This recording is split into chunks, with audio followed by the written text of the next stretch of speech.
Labas rytas, laba diena arba labas vakaras, priklausomai nuo to, kada įsijungiate laidą Arti tavęs. Mano vardas Aldona ir mes sveikinamės iš Vilniaus rajono savivaldybės. Sakau mes, nes su manimi yra Vilniaus rajono meras Robert Duchnevič. Čia kalbėsime apie aktualijas, sprendimus ir viską, kas yra įdomu kiekvienam neabejingam Vilniaus rajono gyventojui. Mere, pirmiausia, dėkoju, kad sutikote dalyvauti ir labai iš tikrųjų džiaugiuosi, kad pavyko tokiame įtemptame grafike rasti kelias minutės mūsų pokalbiui. Šiandien truputėlį plačiau apie tą grafiką ir patį darbą norėčiau pakalbėti laidoje ir gal pradžiai toks lengvas klausimas, kelintą valandą prasideda darbo diena Vilniaus rajono mero. Kelintą valandą keliatės, kaip atrodo ta rytinė rutina?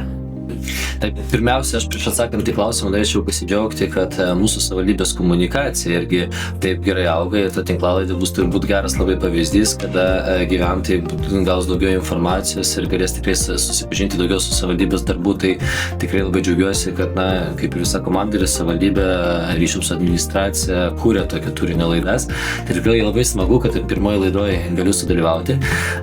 O mano ta diena tai yra tokia visada specifinė, turbūt nieko nesiskiria ir nuo kitų žmonių. Kartais atsikeliu, pramirkiu akis ir galvoju, ne, vėl ta diena.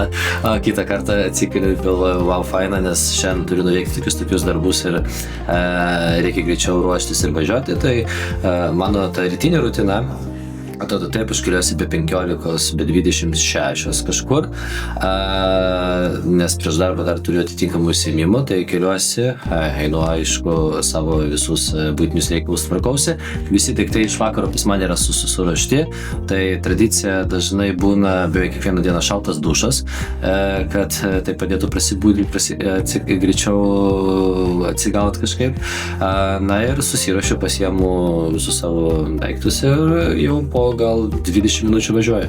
Rytinė kava yra? Rytinės kavos nėra, rytinė kava būna darbe, dėl to, kad iš pradžių važiuoju į sporto salę 3 dienas, 1 dieną į baseiną, taip irgi ten kažkur valandą turiu laiko ir po to jau, kai į darbą atvažiuoju, tai įsijungęs kompiuterį, tai kavos atsigeriu. Rajono gyventojai labai dažnai mato jūs renginiuose, susitikimuose, bet kas vyksta tarp jų?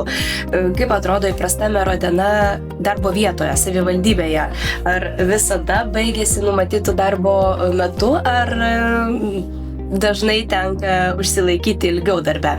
Dažniausiai tai pirmadienį būna tos dienos, kada turime skirtingus posėdžius, politinė komanda, su vadovybė, savivaldybės, taip pat turim su administracija, administracijos direktorius pristato, kaip veikia struktūra, kokie iššūkiai, kokie kiti klausimai, tai jau iki pietų tas laikas būna dažniausiai taip užimtas, jeigu nėra kažkokių išvažiavimų skubių ar posėdžių išorėje, tada irgi daug laiko dabar atima darbas su dokumentais, stengiuosi tai padaryti 3 kartus per dieną, kad visko į vakarą nenukelti ir palikti laiko šeimai. Dėl to, kad kai meras tapo vykdančia institucija po 2023 metų rinkimų, tai vis dėlto visas tas pasirašymų kiekis, nepaisant to, kad daug funkcijų gali deleguoti administracijos direktoriui, jis išaugo, ženkliai išaugo ir daug dokumentacijos yra. Tai tikrai vien užsiimti politiką be administravimo neišeina, tai stengiuosi ryte ir pietus, dažniausiai tai tokiu popiečio metu ir į darbo pabaigą pasirašyti viską, kad nenukelti į kitą dieną.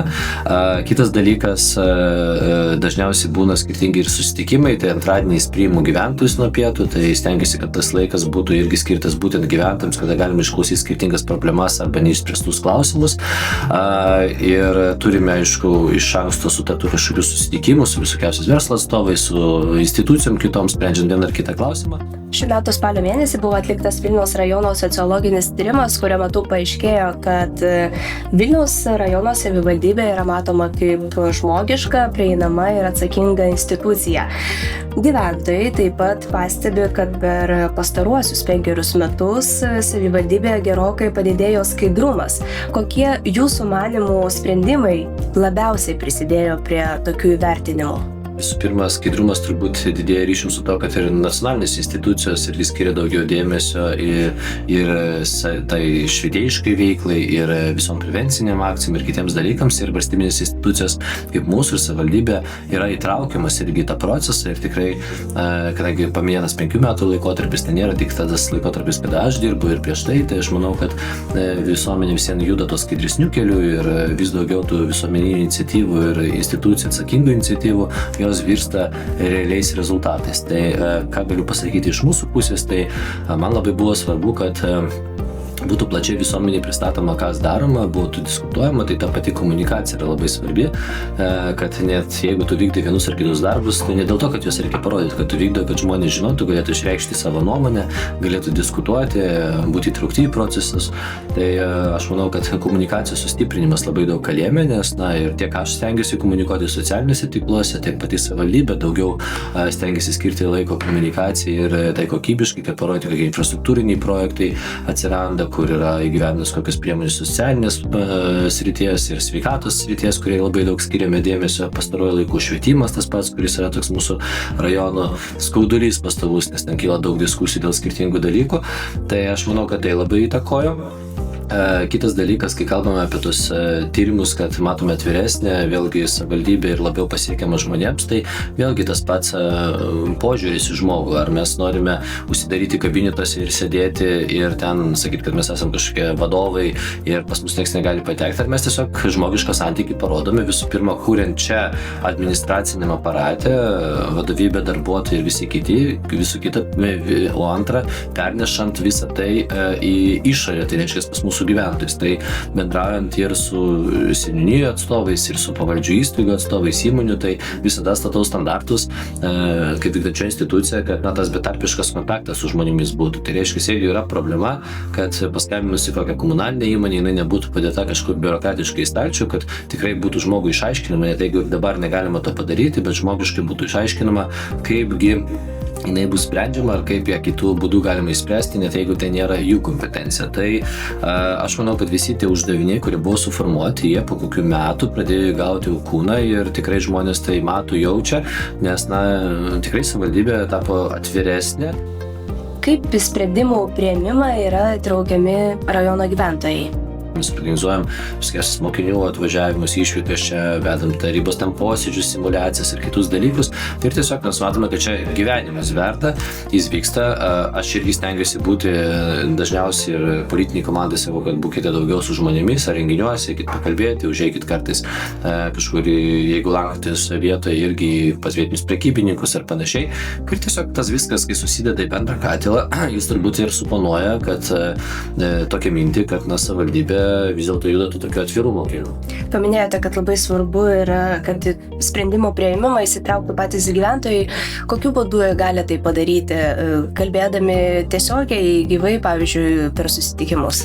Tai visų pirma, mes skirtingas grupės irgi žmonių stengiamės įtraukti į tos sprendimus ir turėti kontaktą. Tai pradėsiu gal nuo to, kad mes kasmet organizuojam pasitarimus tokius su mūsų ūkininkais, verslininkais, turime net sudaręs specialius formatus, kaip merui patarimuosius organus, kurie gali tose srityse išsakyti savo lūkesčius ar problemas, kad mes galėtume žinoti visų pirma, kas spręs. Ne visada tai yra įmanoma, bet žinoti ir suprasti ir išdiskutuoti yra svarbiausias dalykas. Kitas dalykas, kaip jau minėjau, kai lankausi irgi teritorijose, visada organizuoju susitikimus su gyventojais ir priėmimus vietoje, jie gali tiesiogiai mane pasiekti, net ir dėl smulkiausių klausimų.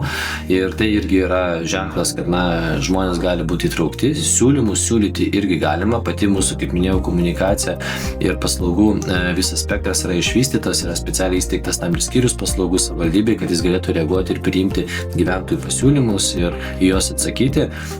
Nustatėm tokius standartus, kad kai aš kažką komunikuoju viešai, ten pats ne viską spėju atsakyti, tai tikrai kolegos dirba, seka, kai gyventojai užduoda klausimus, pagrindė turbūt bus infrastruktūra, keliai, ten pasidžiaugiam, kad ten painformuojam, yra asfaltuojamas kelias ar tvarkomas kažką, tai tada 100 komentarų, kad pas mane kada bus šitoje teritorijoje, šitas neprižiūrimas. Ir jau šitas šiais metais dalykas pradėjo veikti, seniūnijos atsako, administracija atsako ir gyventojai taip gauna tikrai informaciją informacija. Galbūt jinai nėra ta džiuginanti, kad ne šiandien, ne rytoj sutvarkysim viską taip, kaip norėtųsi, bet žmogus gauna ir tada ką mes iš ko išvengiam to, kad reikia rašyti oficialiai, ilgą biurokratinį aparatą, gauti tada tos oficialius atsakymus ir tada ir darbuotojai yra proti ir panašiai. Tai geriausia, kai žmogus iš karto gauna informaciją ir jis jaučia tą tiesioginį kontaktą, tokius standartus mes ir diegiame. Tai kitas dalykas per diegiamas priemonės irgi kaip galima įtraukti žmonės, tai labai džiaugiuosi, kad jau 2 metus mes turime dalyvavimą į biudžetą, tai buvo tokia mano irgi idėja ir taryba pritarė tam, skiriamas nemažas finansavimas, jis galėtų aišku būti ir didesnis, tikiuosi, kad šiais metais dar kartelę, su ateinančiais metais kartelę didinsime.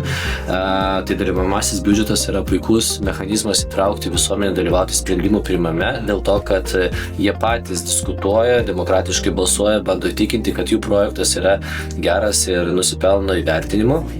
Bendruomenės kartais kooperuojasi, kaimynai ten ir bando vienas kitam padėti surinkti balsus. Na ir kai laimi, tai jau nieks nepriekaištaus, kad tas infrastruktūros objektas neturėjo atsirasti, nes ne mes sugalvojom, kad jis toje vietoje turi būti, o pati bendruomenė sugalvojo. Tai aš manau, kad čia yra vienas iš geriausių pavyzdžių, kada žmogus yra priartimas priimti sprendimus. Na ir aišku, yra skirtingų visokiausių kitų priemonių dabar. Turime netokių simbolinių pagerbimų, kaip už nuopelnus apdovanojimų suteikimas, tai irgi žmonės gali siūlyti kasmet, teikti, tai vėlgi visuomenė, bendruomenė diskutuoja ir tai yra geras dalykas. Na ir artimiausiu metu prie mūsų jau įdiegtos priemonės, tai yra gyventojų kortelės arti, atsirasti turėtų ir modulis tas problemų, kaip sakau, sprendimų, kaip jis ten bus užvadintas, kur galima bus žymėti ten, kur kokia avarinė duobė atsirado, ar kažkoks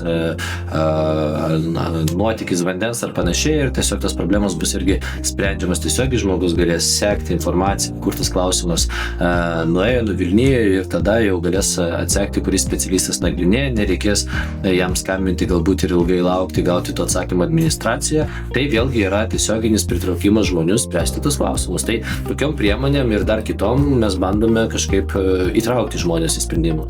Meras tai ne tik pareigos, bet ir didžiulė atsakomybė. Kuris iš šių veiksnių - biurokratija, politinis spaudimas ar visuomenės lūkesčiai kelia didžiausią iššūkį? Nežinau, kaip iššūkis turbūt yra biurokratija, nes nors visada sakom, kad valstybė yra kovojama su biurokratija, bet dėja nėra to auksinio mechanizmo ir niekada dar nebuvo iki galo nugalėta. Tai tais vidiniais tokiais resursais, kur minėjo apie komunikacinės priemonės ir panašiai, kad nerašyti raštų, registruoti ir laukti ilgų terminų gyventojams, bandome galbūt kovoti su ta biurokratija, taip pat bandome kai kur dėl svarbių projektų skubinti procedūras, bet vėlgi turime įvertinti, kad visi turi lygias teisės atitinkamais terminais sulauktų tų paslaugų. Tai aš manau, kad man svarbiausias, kas yra visuomenės lūkestis dėl to, kad kai dirbame, tai vis dėlto dirbame dėl žmonių ir norisi tikrai, kad žmonės suprastų, kaip tas procesas vyksta, nes kad ne viskas yra taip paprasta įgyvendinti, nes aišku, kiekvienas mato savo problemą arba savo kažkokį klausimą, kurį reikia spręsti ir kartais apimti tą visetą ir pamatyti, kiek, galbūt daug ir gerų dalykų daroma kažkur ir kitoj pusėje, kur gyvena ir kiti žmonės, tai ne visada yra taip paprasta. Tai man tas visuomenės lūkestis ir užsibrėžti tikslai yra turbūt patys svarbiausi. Tai dėl to aš turbūt šitą iškelčiau į tokią kaip jautriausią temą. O koks laisvalaikis padeda atsipalaiduoti nuo atsakomybės naštos? Jau paminėjote sportą, irgi perskaičiau jūsų gyvenimo aprašymę, kad mėgstate keliauti, klausytis klasikinės ir roko muzikos, skaityti knygas.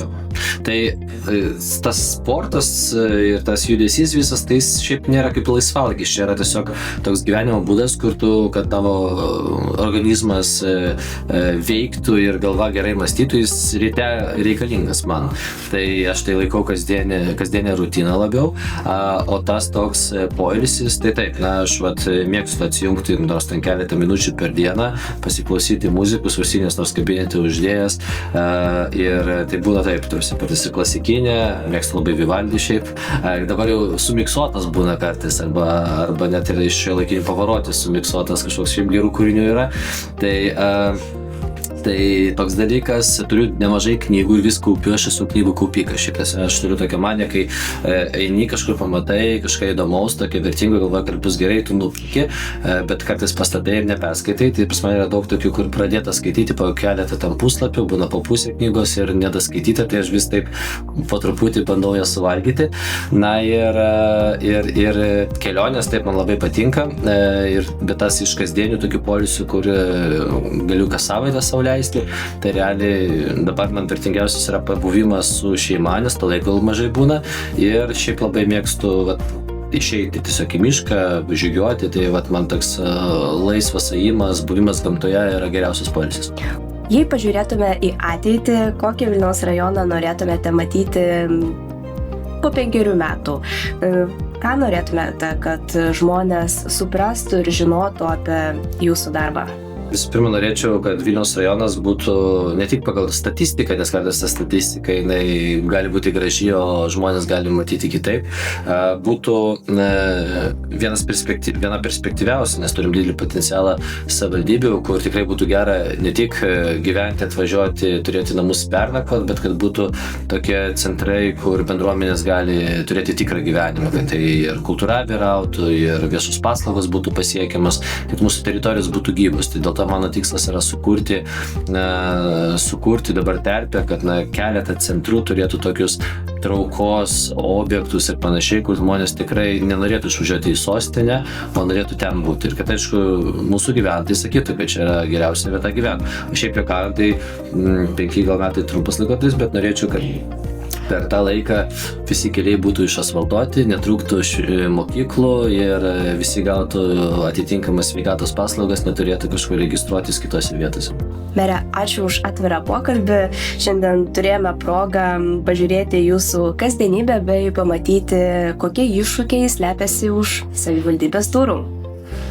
Jums, mieli gyventojai, ačiū, kad buvote kartu. Čia buvo pirmoji Vilniaus rajono savivaldybės tinklalaidės laida Arti tavęs.